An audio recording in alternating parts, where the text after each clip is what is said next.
é a forma como essa oferta era preparada. Como nós lemos na apresentação anterior que o pastor Gilson fez, isto era uma oferta feita pela ação do fogo. Era uma oferta, podemos dizer, uma oferta queimada. Ela poderia ser frita numa frigideira, cozida numa panela ou assada no forno. E os irmãos podem ler, eu convido os irmãos a lerem Levítico capítulo 2, dos versos 4 até o verso 7. E está escrito, vamos ler. E quando ofereceres oferta de manjares cozida no forno, será de bolos asmos, de flor de farinha, amassados com azeite e coscorrões, asmos untados com azeite. Verso 5. E se a tua oferta for de manjares, cozida na caçoula era uma panela, uma caçarola com tampa, será da flor de farinha sem fermento, amassada com azeite. Em pedaços a partirás, e sobre ela deitarás azeite. Oferta é de manjares. E se a tua oferta for de manjares da sertã, que é uma frigideira, far-se-á da flor de farinha com azeite. Muito bem, meus irmãos, então o processo de cozedura dessa oferta, nós observamos que é pelo calor do fogo, e isso nos fala de sofrimento, nos fala de provação. A frigideira nos fala do sofrimento claro e patente a todos. Todos olham para a frigideira e veem o que está lá dentro, não é verdade? Já com a panela ou a caçarola, só os mais próximos têm acesso ao levantar a tampa e ver o que se passa lá dentro. E no forno é aquele sofrimento que só a pessoa sabe e mais ninguém, né? É uma aplicação daquilo que nós acabamos de ler nesses versículos. Quando nós aplicamos isso ao Senhor Jesus, meus amados, como acabamos de cantar nesse hino, com a letra tão clara que nos mostra que Jesus sempre viveu sob os sofrimentos causados pelos nossos pecados, pelo pecado do homem. Alguns destes sofrimentos eram claros e patentes, inclusive quando ele chorou pela morte de Lázaro. E até os judeus que estavam por perto observaram, eles disseram: vede quanto o amava. Meus irmãos podem conferir isso lá no Evangelho de João, no capítulo 11, no verso 36. E outros sofrimentos, só os discípulos participaram, porque eram sofrimentos que apenas aqueles que estavam ao seu redor podiam observar. Como, por exemplo, quando Jesus precisou fugir para não ser apedrejado ou preso, e o evangelista registra isso com propriedade. O estilo de vida do Senhor Jesus, como nós acabamos de cantar e a Bíblia demonstra, Jesus não tinha onde reclinar a cabeça. As aves dos céus têm os seus ninhos, as raposas têm os seus covis, mas o Filho do Homem não tem onde reclinar a cabeça. Ele dizia isso, observado pelos seus discípulos ali. A provação que não foi vista, meus irmãos, nem entendida pelos discípulos, nos fala da antecipação da sua morte. Ele foi o levar dos nossos pecados sobre si. Ele que nunca havia pecado, Jesus nunca pecou.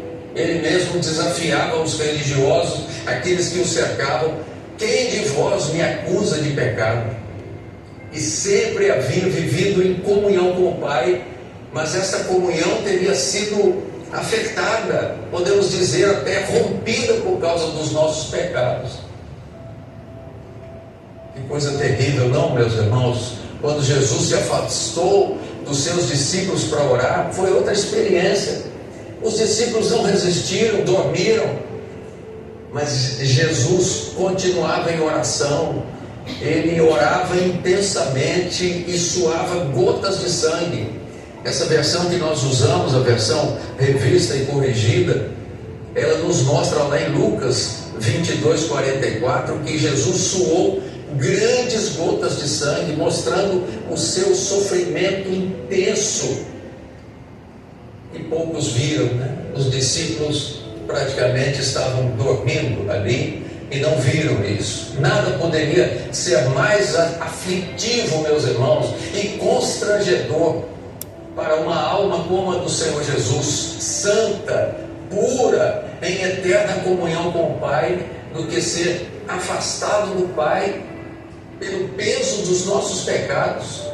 Isso o levou a expressar aquele momento de intensa dor física, mas eu creio que a dor da alma foi muito maior quando ele disse: Deus meu, por que me desamparaste? E até antes que o Senhor Jesus nos revelasse isso, nem nós mesmos tínhamos esse entendimento, meus irmãos. Muitos desses sofrimentos nos foram revelados pelo Senhor até antes de conhecermos essa obra revelada pelo Espírito Santo, essa obra que nos mostra a palavra viva, a palavra revelada. Só entendíamos o sofrimento físico da morte, da crucificação em si, da humilhação, mas nunca nada nos havia passado pelo pensamento. Foi preciso o Senhor revelar esses detalhes gloriosos. E nós podemos dizer, meus amados, essa palavra é trazida porque, além de entendermos o simbolismo dessa oferta de manjares, ela nos ensina uma lição. Nós temos em Jesus, o nosso Senhor, o nosso Salvador, uma identificação. Nós somos corpo de Cristo, nós somos a sua igreja. E o apóstolo Paulo nos diz isso, que devemos ser imitadores dele, como ele era, né? Devemos ser imitadores como Paulo era de Cristo. Então Jesus, meus queridos, diante desse ensino maravilhoso, Jesus é o nosso exemplo, ele é o nosso alvo, e nós podemos dizer como Paulo: se com ele morremos, com ele também viveremos. Aleluia. Está lá em Timóteo, 2 Timóteo 2:11. Então hoje, qual é a nossa posição? Devemos nos colocar no altar para sermos queimados pelo fogo, como uma oferta.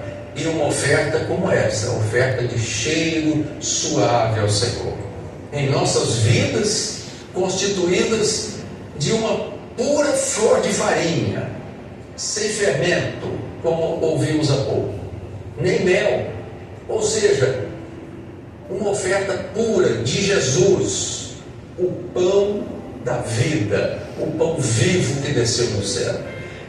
Nós observamos nessa oferta, Jesus foi duplamente ungido, mas aqueles que dele se alimentam, como nós hoje, o Senhor tem dado uma bênção maravilhosa, a porção dobrada do seu Espírito.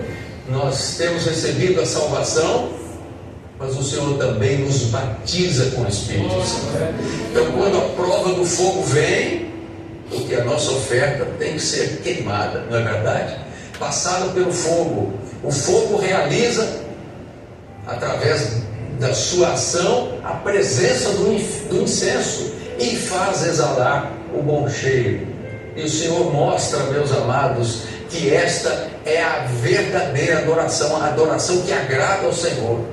Então, quando nós enfrentamos as nossas lutas, que são próprias dessa vida, todos nós temos as nossas lutas, nós nos deixamos queimar com esse fogo para que o bom perfume de Cristo seja sentido por todos aqueles que estão ao nosso redor, porque a nossa expressão de louvor em meio às lutas traz a virtude e um poder diferentes, e todos podem sentir o cheiro dessa prova, e na verdade não é o nosso perfume, ou o nosso cheiro, mas é o bom cheiro de Cristo.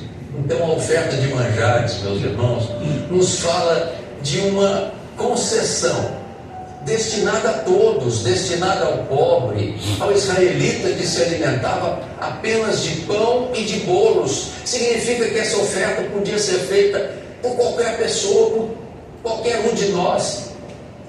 A oferta mínima, a Bíblia diz que era de 1/10 de um efa. Um efa era uma porção pequena, próximo de 2 litros e 200